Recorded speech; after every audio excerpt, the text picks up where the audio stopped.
So, hello everyone. So, hope sir, you and your family are doing well, sir. So, we are happy to explore the opportunity to conduct an interview as an esteemed dignitary of the Assam Downtown University. So, we have with us Dr. Rajeev Sarmah, Dean of Faculty of Science, on our educational informative platform, collegedunia.com, sir. So, first of all, sir, how are you, sir? I'm very fine, thank you. Passed on 2 years long lockdown period, and so we are now in the campus itself. We are working offline also and online also. Both the scenario is going on.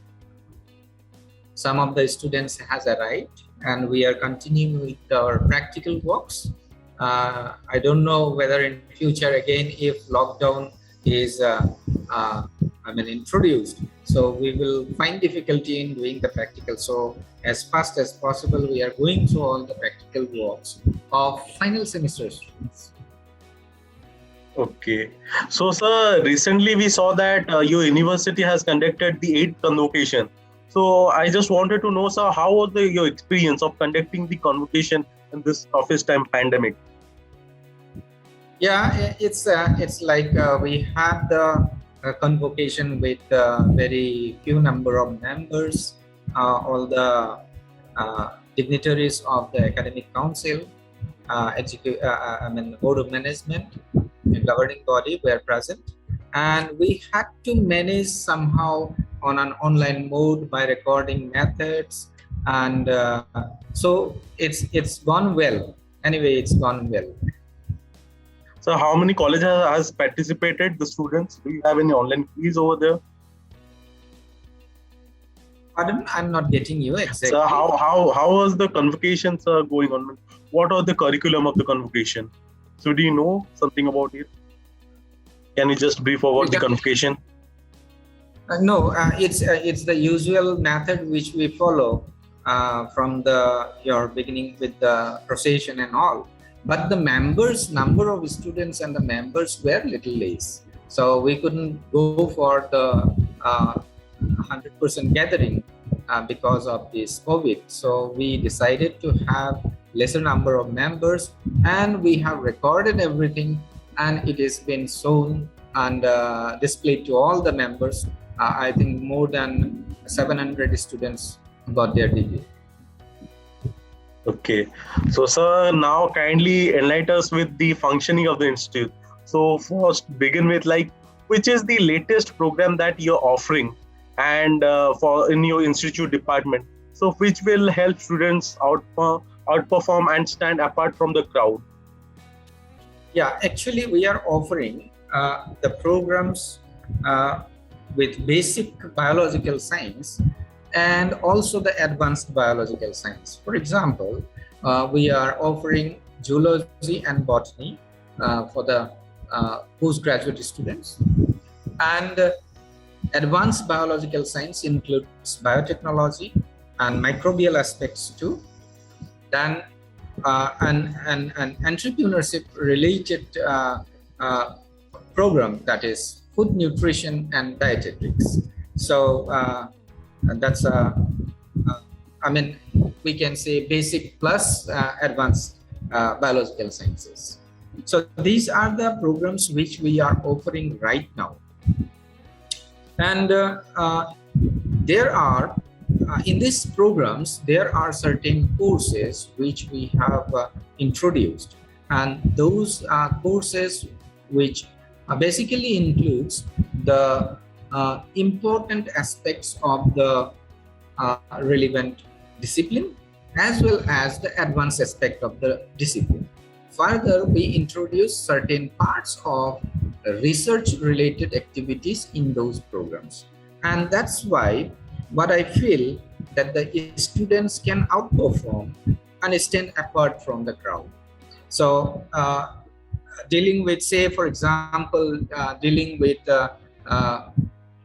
botany, say learning of botany, and they do not I feel that they must know what are the economic importance so that they can create their own entrepreneurship. Say for example, they know about algae, they have learned in higher education, degree courses as well as in higher secondary courses. But they do not know how to go for developing biodiesel out of algae, how to produce alcohol with the algae, how to use algae as a biofertilizers practically. So those practical and methodological aspects are being introduced in our course. So similarly, in all those programs, we are introducing some of the important methodologies for development, skill development, as well as knowledge, as well as your entrepreneurship development, and creating certain interest on entrepreneurship development. Yeah, that's very good to know that college is being so creativity. And coming to next, so what are the factors that make this program and the best for the students to have? The factors basically here, as I said just now, I have given you the factors. What are? I mean, we are blending of knowledge development like the conventional method, where the teachers delivers lectures and students learn, right? Not only that part, what we are trying to make is teachers deliver 80% of the lectures. Student has a task, or he should go for self-learning in the same period of time for say 20% of the course. So that's how he is dealing with the aspect of problem solving methods. So he is trying to learn, he or she is trying to learn problem solving methods. He or she can build up what you call interest on the discipline by solving some problems which are being given to them. So these are the best ways which we are dealing with the programs. Like you can see the conventional program, the syllabus of the conventional programs. So there it is not been given self-learning periods, but we are now introducing self-learning periods where the teacher will assign some of the problems, and the problems are to be solved by the students in that particular class. It's not answering the question, but it will be like critical thinking. I mean, they will force to think critically and solve a problem. That's how it's look. I think the students can go for opting these courses. Further, one of the important aspect in this program is the final semester, that is postgraduate 4th semester and graduate 6th semester. We are introducing project works, and in these project works, they can handle a research work. It won't be equivalent to, I mean, they are only getting 3 to 4 months in their semester, but it won't be like the research work of the PhD, but a small portion of those research work where the defined methodologies for a research activity. Knowledge has been gained by the students in this particular, in all of this program, basically in all of this program, except in food, nutrition and dietetics. Besides thesis writing, they have to carry out an internship activity. So this is how we are making, basically I can say that trying to make our syllabus improved and improved. And every year we go for refining this syllabus. It's always a dynamic, syllabus is always a dynamic. So we are always refining this syllabus to make better and better. Okay, so as we know that what your colleges has the doing on the best practices, so now coming to what are the valuable insights of this program that you are offering in your institute and department? Okay, if I talk the valuable insights, now we are trying to have the curriculum as much as advanced as possible. Looking into the curriculum of high school and the graduate path, of number of universities and number of colleges, we are trying to incorporate only the advanced part. So that add the value, so they can stand, apart from the crowd. Therefore, they can go for learning the advanced part, because already most of the things, most of the basic items or topics were being learned by them. So we are not spending the time for brushing up all those things, but we will include the advanced part along with a basic understanding which already they have, and then later on we can carry forward the knowledge for them. Further, if you talk about the valuable insight, we are stressing the methodological or conceptual knowledge in all the curriculum. Like, number one, we are including the advanced topics. Number two, we are trying to have the conceptual knowledge. As for example, build up the conceptual knowledge. As for example, we are introducing, as I said just earlier, that we are having a self-learning period for them. Now, in that self-learning period, they will be given a task. They will be given a problem. They will be given, although the teacher will be guiding that to solve the problem. So the students will try to learn themselves how to solve the problem. If cannot be solved by them, obviously a teacher will be involved to solve that problem. So these are the most valuable insight, besides having the courses. Like, we are introducing the recent programs in recent courses in biotechnology, say for example genomics. We are trying to have proteomics, but you can talk about metabolomics. All these are the recent advances in the courses. So we are trying to incorporate all those recent advances in our program. So that's how we think that we can offer a better better knowledge, or we can transfer a better knowledge to our students. Okay, sir. So that is very good to know that college is ensuring that students are being prepared for the future. So, sir, now coming to the faculty side. So, sir, how do you train your faculty and yourself to deliver this program to the students? Yeah, faculty training, number of time we had number of programs which are been organizing. So all faculties does go for attending webinar. This is one of the way. They go for faculty development program. That is another way. Further, in our faculty, like faculty of science, what we do, we go for, say, discussions on Monday. What we every Monday we go for a discussion. So what we have done, what are the things we have completed, and what are left. That data is been generated. Now, coming to the training on preparation of syllabus. Now we are involving in preparation of syllabus at this moment of time. Say within say 1 week we are going to complete our syllabus, and it started 3 months back. So 3 months we have taken time for preparation of syllabus. So every day we used to sit with all our respective course teacher and carry out a discussion on providing what kind of your topics should be given for better understanding of the students, and how we can go for improvising our syllabus and make better syllabus, and which make the students better, right?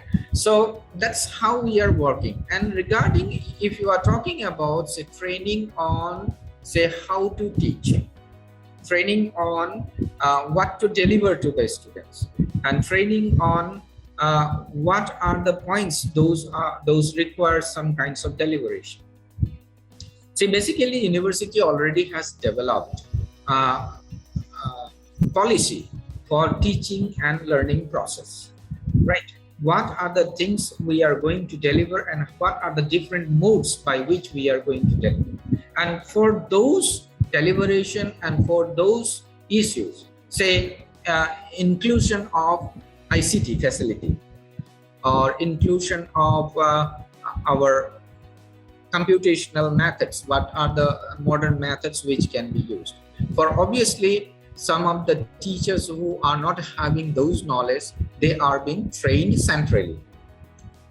They are given the information how to go for all these sort of issues. And secondly, on the course content, on the your topics which are to be delivered, and those, if any teacher is not having an appropriate information, he is being helped by the other teachers.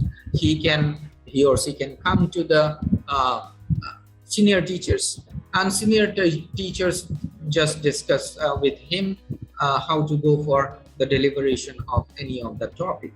So that's how the training goes on. That is an unofficial way of training. But officially, we have at least 2 faculty development program every year from Faculty of Science, not only Faculty of Science, but for other faculties too. And at least 4 to 8 number of webinars discussing with various different topics with various experts internationally. So that's how we go for training our faculty, and this become possible much easier because of this online system. Otherwise, if it was a traditional system, you cannot leave a faculty to visit to, say, US, to visit Europe. So it becomes difficult. Say, to and fro travel, it takes time. So this time is been saved by online system. So our teachers are now well equipped with number of trainings, and even teachers go for your different online courses like Swayambhu courses for their training, and then Coursera courses for training.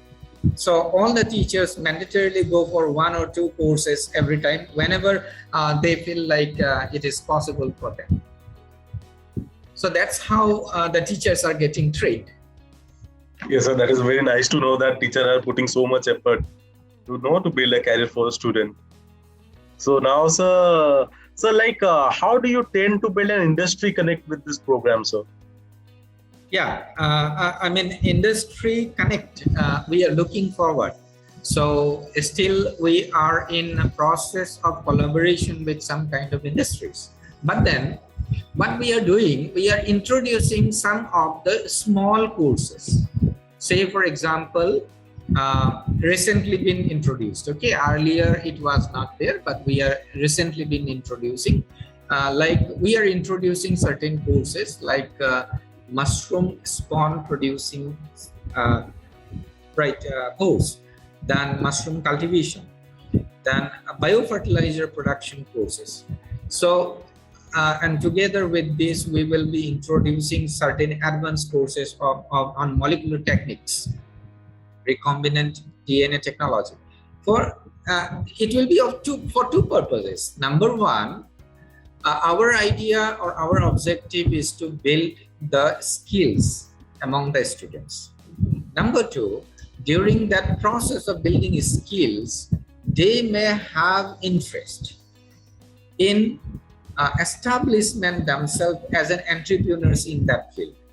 So we are now we are trying to have the list of all those courses which can be can have certain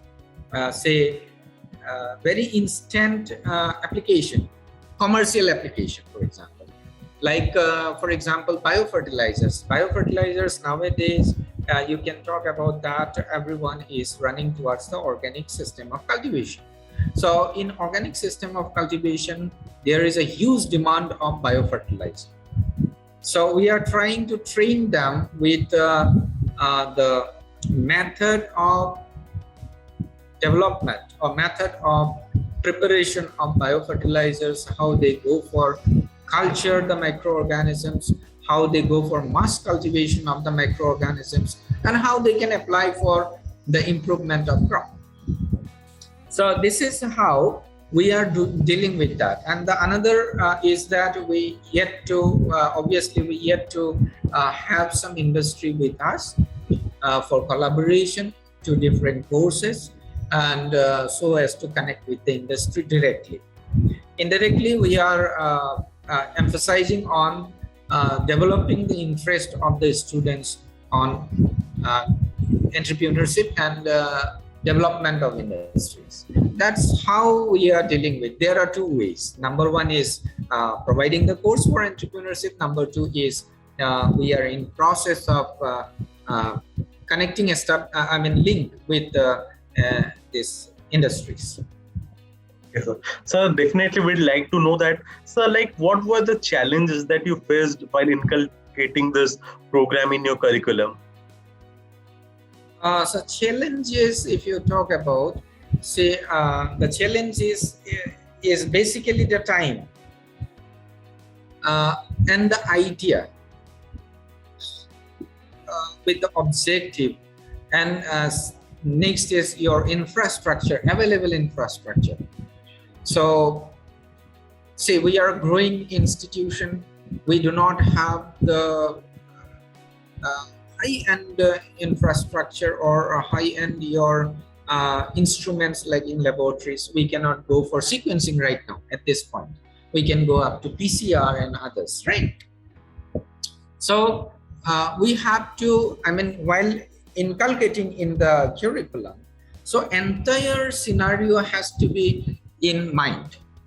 Say how much, what is the background of the student, what they have already learned, and what they need to be taught, what will be the advancement, and how far we can bring them or make them advance. So how far we can bring them advance or make them advance need to be certain kind of infrastructure. Now availability of what kind of infrastructures are available and how, see, all these things are to be considered at time, right? Yeah. So that's what it's need rather we can say that we need to go for a kind of research for preparation of the syllabus. Okay. And for this preparation we need a huge time. So that time factor we had to stretch. Now we have started before 6 months for the preparation of syllabus. Still it is going on. So we had to stress the time for a long period of time. A longer period. So this is the basic challenge that we need to look for. Second challenge is that we need to study the entire local scenario, local incorporation of local problems in the syllabus. We need to go for survey, we need to go for various other things. So it takes time. So that is what is the most challenging part. Yeah, okay. That is time. So yes. So sir, my last question to you would be like, so what valuable advice would you like to give the students for them to have a prosperous career ahead? Valuable advice. The basic valuable advice is the interest what the student is having in the mind. So the student must go for his fulfilling his interest. He should have a passion to that interest, and he or she must work on that interest. So the interest, when you have an interest, then you exercise more on that particular part. And when you exercise more, there is a saying, right? Practice makes a man perfect, right? So when you exercise more, that means you are practicing more. So when you are practicing more, so you are learning more. So this is what should be kept in the mind of the student. So while choosing any of the courses or any of the program or any of the degree program or postgraduate program, so that should be always kept in mind. Okay, sir. So as to go for the right course and right path, and choose the right direction. That was very informative, sir. So, sir, thank you, sir. So I appreciate your sense of explaining things so clearly. Sir, and I would like to conclude the wonderful interactive session. Sir, and thank you for sparing your precious time. Hope this session will help students to take decisions more precisely while making their career decisions, and they can also know more about Assam Downtown University. It's an honor to have you with us, sir, for an interactive session. Thank you. Thank you so much, sir.